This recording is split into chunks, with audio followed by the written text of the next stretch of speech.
Episode 13.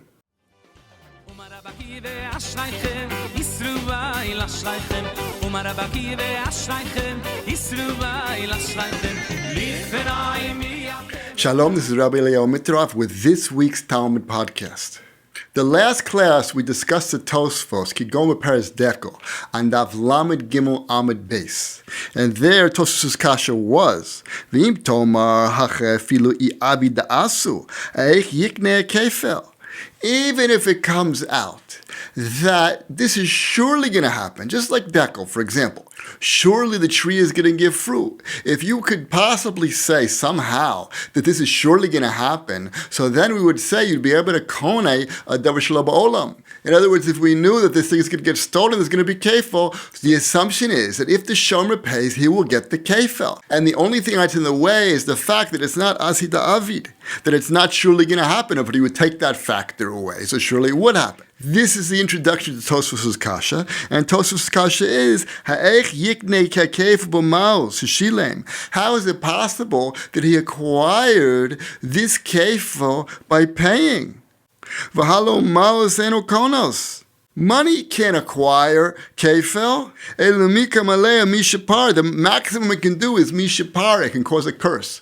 But you cannot acquire the kefel mammon, because mammon, kesef, is not an acquisition. You need to have a ma'aseh kinyan, a mashicha, agba, something. So that's Tosafoes' kasha. Why is the Gemara assuming that the only problem is that it may or may not happen? You have an essential problem here, is where's the kinyan? And it can't be that the money is the kinyan, because money doesn't work as an acquisition. Now comes along the Pnei Yeshua, and he says, I don't understand Tosafoes' difficulty. What does the Pnei Yeshua say? Yesh letamua, it's a wonder to me. Akushya tam, on their difficulty. Daha time of the maos eno kones, haino de rabbanan.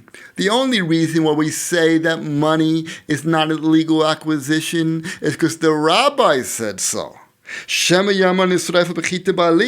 Maybe we'll have a case where the thing that the guy acquired will stay by the original owners. He'll never pick it up. It'll wind up getting destroyed, and then we'll have a whole problem on our hands because the guy who bought it says, listen, where's my thing? He says, what, you left it over here, you left it in my house.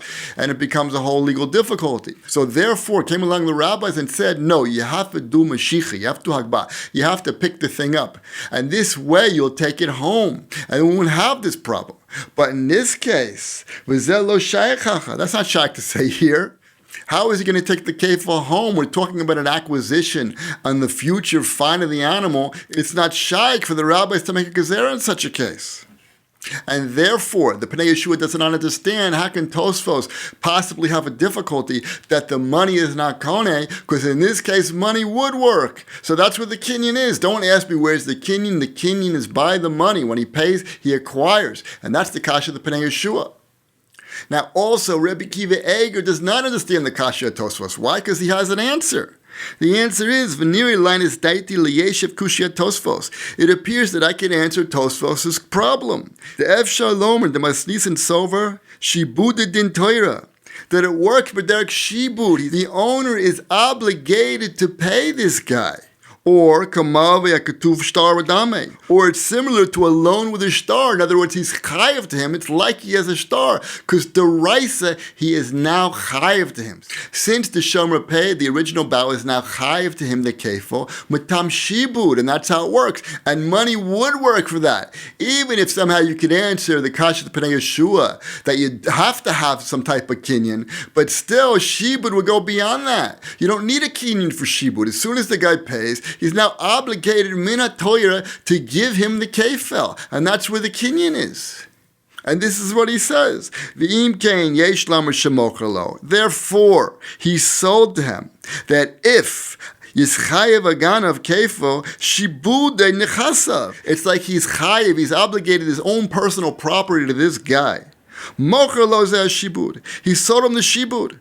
So according to Rabbi Kiva Eger, what's Tosafoes' kasha? The answer is obvious. Since he paid, he's now chayev matam shibud, and he's chayev to give him the kefel. So now comes along Reb Pravarsky with his beautiful chiluk. He's able to understand the Pnei Yeshua and the Rabbi Kiva Eger. He has the chiluk like this. When we say that the original owner is chayev kefel to this shomer, how does it work? Do we say that the original owner, when he receives the money from the shomer, did he give him the chiyuv? In other words, instead of a thief being chayiv to him, the thief is now chayiv to the shomer.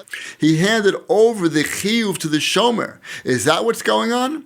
Or no, we say that he makned, he gave over the money at the end of the day. In other words, the thief is always going to be responsible to give the kefil to the original owner.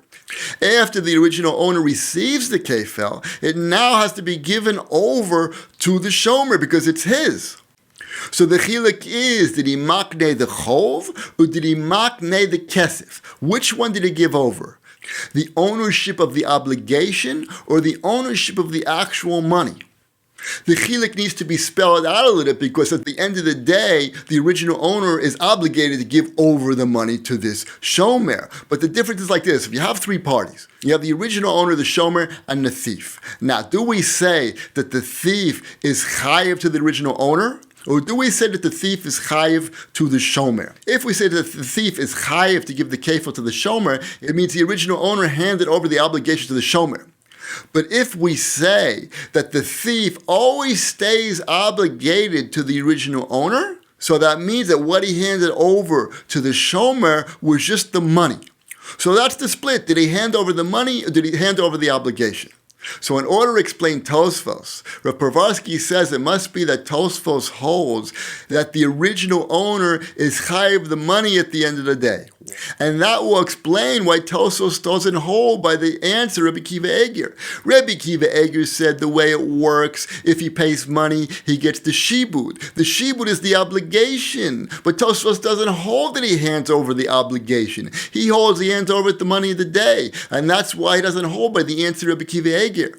Also, the Pnei Yeshua. The Pnei Yeshua's difficulty was, wait a second, kesef works. So I don't understand Tosafoes. How can you say kesef doesn't work? The answer is no. Maybe kesef will work if it's in terms of acquiring the obligation. But if it's in terms of acquiring the money, eino malos kone malos. Kesef cannot acquire kesef. So therefore, kesef doesn't work. And it answers up the difficulty of Pnei Yeshua. Because Tosafoes is holding, he has to acquire the kesef, the money at the end. That's what he's acquiring. And therefore, kesef will not work.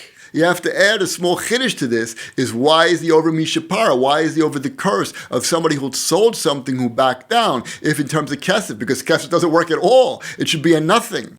The chiddush is, the character, the bad character is still there. It's like, even if you have a case where kesef doesn't actually acquire, but somebody who received kesef for something and does not produce it will still be over the din of mishapara. Okay, that's it for this week's Talmud podcast. I hope you enjoyed it. Please share it with your friends, and please look below the video for any links to information that can help you to understand this Tosafoes.